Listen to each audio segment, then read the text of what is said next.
Hi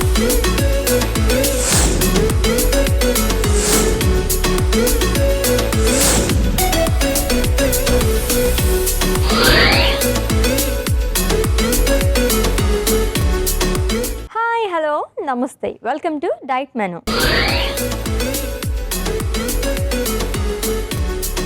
so ఈ week మొత్తం కూడా మనం యాంటీ ఏజింగ్ ఫుడ్స్ గురించి మాట్లాడుకుంటున్నాము అండ్ చాలా విషయాలు డిస్కస్ కూడా చేసుకున్నాం.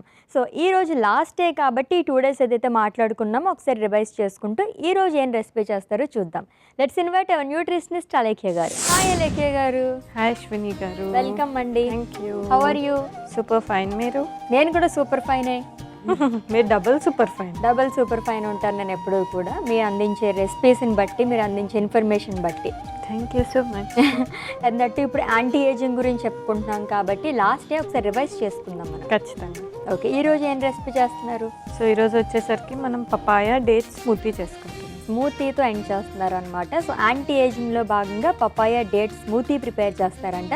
దీనికి కావాల్సిన పదార్థాలు అంటే ఇప్పుడు చూద్దాం. బొప్పాయి ఖర్జూర స్మూతీకి కావాల్సిన పదార్థాలు: బొప్పాయి ముక్కలు, వేయించిన ఓట్స్, నానబెట్టిన చియా సీడ్స్, ఖర్జూరం, పాలు. బొప్పాయి ఖర్జూరం స్మూతీకి కావాల్సిన పదార్థాలు చూసాం కదండి. ప్రాసెస్లోకి వెళ్ళిపోతాం. బొప్పాయి కానీ వాటర్ మిలన్ కానీ ఈ ఫ్రూట్స్ ఎక్కువగా తీసుకోమని చెప్తూ ఉంటారు. అండ్ జనరల్గా బయట చేయించుకునే ఫేషియల్స్లో కూడా పపాయ అనేది బాగా యూజ్ చేస్తుంటారు కదా. సో దీంట్లో ఏం మనకి న్యూట్రియంట్ వాల్యూస్ ఉంటాయి? పపాయలో వచ్చేసరికి మనకి వైటమిన్ సి ఎక్కువగా ఉంటుంది అశ్విని. దాంతోపాటు దీంట్లో ఉన్న పెప్సిన్ అని ఒక ఎంజైమ్ ఉంటుంది. సో దానివల్ల ఏంటి అంటే అది మన స్కిన్ హెల్త్ని బాగా మెయింటైన్ చేస్తుంది అనమాట, హైడ్రేటింగ్గా పెడుతుంది.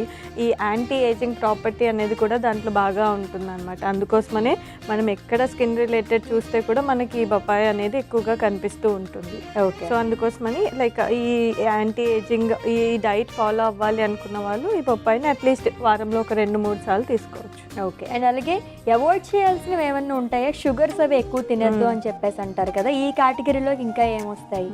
సో షుగర్స్ ఎక్కువగా తీసుకోకూడదు, as well as fried foods ఎక్కువగా తీసుకోకూడదు, ఆయిల్ ఎక్కువగా తీసుకోకూడదు, పికిల్స్ ఎక్కువగా తీసుకోకూడదు. ఇవన్నీ ఏంటి అంటే స్కిన్ బ్యారియర్ని బ్రేక్ చేస్తాయి అన్నమాట. సో దట్ మనకి ఆ పింపుల్స్ అనేవి రావడము అలాంటివన్నీ స్టార్ట్ అవుతూ ఉంటాయి జనరల్గా. ఓకే, ఓన్లీ ఫుడ్స్ ద్వారానే పింపుల్స్ అనేవి రావు కదా, జనరల్గా హార్మోన్ ఇన్బ్యాలెన్స్ వాటి వల్ల కూడా వస్తూ ఉంటాయి. బట్ ఫుడ్స్తో గురించి కంపేర్ చేసుకుంటే కనుక వీటి వల్ల మనకి అవన్నీ వస్తూ ఉంటాయి. సో మీరు చెప్పినట్లు లైక్ హార్మోనల్ ఇంబ్యాలెన్స్ అయినప్పుడు ఈ పింపుల్స్ వస్తాయి. మనం ఎక్కువగా పొల్యూషన్కి ఎక్స్పోజ్ అయ్యి ప్రాపర్ క్లెన్జింగ్ అనేది చేసుకోకపోయినా ఈ పింపుల్స్ అనేవి ఎక్కువగా వస్తాయి. యాజ్ వెల్ యాజ్ డైట్లో హై ఫ్యాటీ ఫుడ్స్ తీసుకున్న వాళ్ళకి లైక్ ఆ వీక్ మొత్తము హై ఫ్యాటీ ఫుడ్స్ తీసుకుంటే కంపల్సరీగా స్కిన్ బ్రేక్అవుట్ అయ్యి వాళ్ళకి పింపుల్స్ అనేవి స్టార్ట్ అవుతూ ఉంటాయి అన్నమాట. ఇలాంటి రీజన్స్ కూడా ఉంటాయి కాబట్టి డైట్ మెయింటైన్ చేసుకుంటూ ఇవి కూడా కొంచెం కేర్ చేసుకోవాల్సి వస్తుంది. Okay, done. సో ప్రిపేర్ చేసేసుకుందాం మనం అయితే. అండ్ అలాగే షుగర్స్ వాడొద్దని చెప్పేసి అనుకున్నాం కదా, కావాలంటే డేట్స్ అవాయిడ్ చేసుకోవచ్చా? ఖర్జూరం మనకి రిఫైన్డ్ షుగర్ కాదు కదా, రిఫైన్డ్ షుగర్స్ రిఫైన్డ్ ప్రోడక్ట్స్ వాడకూడదు. న్యాచురల్ స్వీట్నెస్ వచ్చేవి యూజ్ చేయొచ్చు. ఖర్జూరం తీసుకోవచ్చు అయితే? తీసుకోవచ్చు. ఫైన్. ఓకే, సో మనం డైరెక్ట్గా మిక్సింగ్ జార్లోనే వేసుకుందాం. సో ఫస్ట్ మనం కట్ చేసి పెట్టుకున్న బొప్పాయి ముక్కలు వేస్తున్నాను. ఓకే,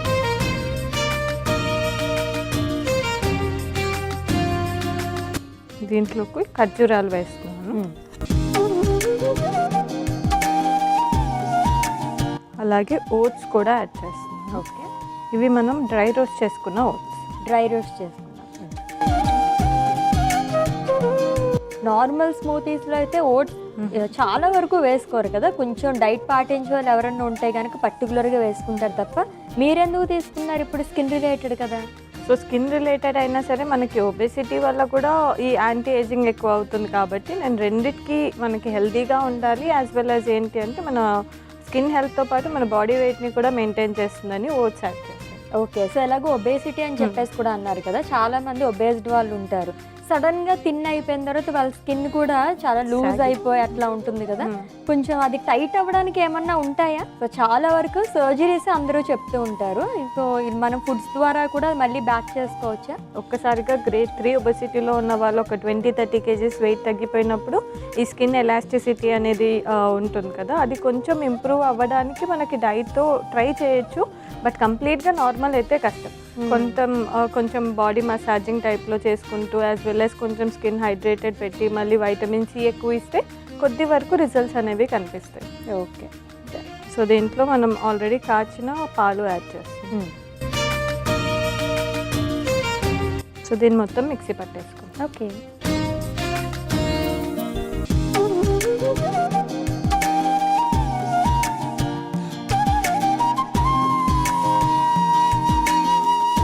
సో కన్సిస్టెన్సీ అడ్జస్ట్ చేసుకోవడానికి కొద్దిగా వాటర్ కానీ లేకపోతే పాలు కానీ యాడ్ చేసుకోవచ్చు. నేను వాటర్ యాడ్ చేస్తాను. సో దీన్ని మళ్ళీ ఒకసారి మిక్సీ పట్టేస్తాం. ఓకే. సో మన స్మూతీ అయితే రెడీ అయిపోయింది. సర్వింగ్ గ్లాస్లో తీసుకుంటాం. సో సర్వింగ్ గ్లాస్లోకి తీసుకునే ముందు ఒకసారి రివైజ్ చేసుకుందాము. ఖచ్చితంగా. సో యాంటీ ఏజింగ్కి ఉపయోగపడే ఫుడ్స్, వెజిటేబుల్స్ కానీ ఫ్రూట్స్ కానీ అండ్ నాన్ వెజ్ తీసుకునే వాళ్ళకి కానీ ఎక్కువగా ఏం తీసుకుంటే స్కిన్ హైడ్రేటెడ్గా ఉంటుంది? ఈ యాంటీ ఏజింగ్ డైట్ ఫాలో అయ్యే వాళ్ళు ఏంటి అంటే తీసుకునే డైట్లో వైటమిన్ సి ఎక్కువగా ఉండేలాగా చూసుకోవాలి. As well as collagen properties ఉన్న ఫుడ్స్ అనేవి ఎక్కువగా ఇంక్లూడ్ చేసుకుంటూ ఉండాలి. సో వైటమిన్ సిలో మనకు తెలిసిందే, లైక్ ఎక్కువగా స్ట్రాబెర్రీస్ కానీ లేకపోతే గావా కానీ, లేదు అంటే సిట్రస్ ఫ్యామిలీ అంతా కూడా మనకు వైటమిన్ సి రిచ్ ఉంటుంది అన్నమాట. సో అవన్నీ ఇంక్లూడ్ చేసుకోవచ్చు. అండ్ కొలాజన్ కోసం వచ్చేసరికి కొంచెం ఫిష్ కానీ లేదు అంటే కొంచెం నట్స్ కానీ వీటిలలో యాంటీ ఆక్సిడెంట్స్తో పాటు మనకి లైక్ అదర్ ప్రాపర్టీస్ కూడా ఉంటాయి. ఈ యాంటీ ఏజింగ్లో ఈ కేటగిరీలో ఇంక్లూడ్ చేసుకుంటాం అనమాట. ఓకే. సో నిన్న అండ్ 2 days మాట్లాడుకున్నట్టుగానే సప్లిమెంట్స్ తీసుకుంటూ ఉంటారు చాలామంది. ఫుడ్స్ ద్వారా కాకుండా సప్లిమెంట్స్ ఎంతవరకు ఉపయోగపడతాయి? సో మ్యాక్సిమం అంటే 90% వరకు మనకి ఇవన్నీ కూడా న్యాచురల్ ఫుడ్స్తో లభిస్తాయి. సో ఈ ఫుడ్స్ అనేవి ఎక్కువగా ఇంక్లూడ్ చేసుకుంటేనే బెటర్. సప్లిమెంట్స్ ఏంటి అంటే అవి మనకి అడ్వాంటేజ్ యాడ్ చేస్తాయి, but at the same time మన కిడ్నీస్ మీద ఎక్కువగా ప్రెషర్ ఇస్తూ ఉంటాయి. సో పాసిబిలిటీ ఉన్నంత వరకు ఎక్కువగా న్యాచురల్ డైట్తోనే ఫాలో అవుతూ ఉంటే బెటర్ అన్నమాట. సో చాలా మందికి ఉన్న ఏజ్ దానికన్నా కొంచెం ఎక్కువగా ఏజ్ కనిపిస్తూ ఉంటుంది అండ్ ఫైన్ లైన్స్ కానీ రింకిల్స్ కానీ వస్తూ ఉంటాయి. సో ఇటువంటి ఫుడ్స్ ద్వారా ఇవన్నీ కంట్రోల్ చేసుకోవచ్చా? అది మనకి ఇనీషియల్ స్టేజెస్లోనే ఫైన్ లైన్స్ అనేవి ఉన్నాయి అంటే ఒకసారి డైట్ని చెక్ చేసుకోవాల్సి వస్తుంది. మనం ఆల్రెడీ డిస్కస్ చేసుకున్నాం ఏ ఫుడ్స్ వల్ల మన స్కిన్ ఎఫెక్ట్ అవుతుంది, ఏ ఫుడ్స్ వల్ల మనకి ఏజింగ్ అనేది వస్తుంది అని చెప్పేసి. సో డైట్ అంతా ప్రాపర్గా సెట్ చేసుకొని ప్రాపర్ హైడ్రేషన్ అనేది మెయింటైన్ చేస్తూ అండ్ ఇంకేస్ ఎక్కువగా డైలీ స్మోకింగ్ కానీ అలాంటివి ఎక్కువ చేస్తున్నారంటే దానివల్ల కూడా ఆక్సిడేటివ్ స్ట్రెస్ అనేది యాడ్ అవుతుంది. దానివల్ల కూడా ఈ వ్రింకిల్స్ అనేవి ఎక్కువగా వస్తుంటాయి. సో అలాంటి ఫ్యాక్టర్స్, స్ట్రెస్ అవి కంట్రోల్ చేసుకుంటూ ఉంటే మనకి లైక్ రిజల్ట్స్ అనేవి కనిపిస్తాయి. Okay fine. సో సర్వ్ చేసుకుందాం అయితే.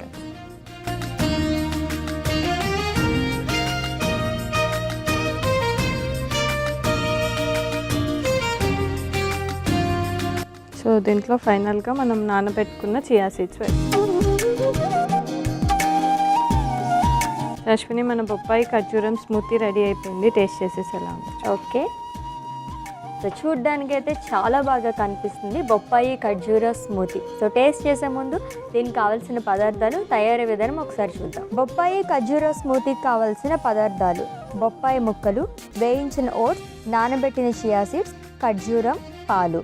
బొప్పాయి ఖర్జూర స్మూతీ తయారు చేసుకునే విధానం: ముందుగా బొప్పాయి ముక్కలు, ఖర్జూరం, వేయించిన ఓట్, పాలు, తగినంత నీళ్లు వేసి మిక్సీ పట్టుకుని సర్వింగ్ గ్లాస్ లోకి తీసుకుని అందులో నానబెట్టిన చియా సీడ్స్ వేసి సర్వ్ చేసుకోవాలి. అంతే, బొప్పాయి ఖర్జూర స్మూతీ రెడీ. బొప్పాయి ఖర్జూరం స్మూతీకి కావాల్సిన పదార్థాలు అలాగే తయారీ విధానం చూసాం కదండి. టేస్ట్ చేసి ఎలా ఉందో చెప్తా.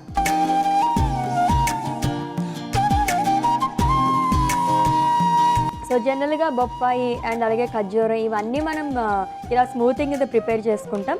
ఇది కొంచెం డిఫరెంట్ టేస్ట్ వచ్చింది, ఎందుకంటే దీంట్లో మనం వేయించిన ఓట్స్ కూడా వేసుకున్నాం కాబట్టి కొంచెం డిఫరెంట్ టేస్ట్ అనేది వచ్చిందన్నమాట. చాలా బాగుందండి. సో ఓట్స్ అనేది ఎక్కువగా మరీ ఎక్కువ యాడ్ చేస్తే థిక్నెస్ ఎక్కువ అవుతుంది. మనం 1 స్పూనే యాడ్ చేసాం కాబట్టి ఓట్స్ ఎక్కువ యాడ్ చేస్తే మిల్క్ కూడా కొంచెం ఎక్కువ యాడ్ చేసుకోవాలి. ఇలా తాగేదానికన్నా తింటే బాగుంటుంది స్మూతీ కాబట్టి. Thank you so much. Thank you. ఈ వీక్ మొత్తం కూడా మనం యాంటీ ఏజింగ్ ఫుడ్స్ గురించి చాలా విషయాలు డిస్కస్ చేసుకున్నాం అండ్ మంచి మంచి రెసిపీస్ కూడా ప్రిపేర్ చేసేసుకున్నాం. మీరు కూడా తప్పకుండా ఫాలో అయిపోండి.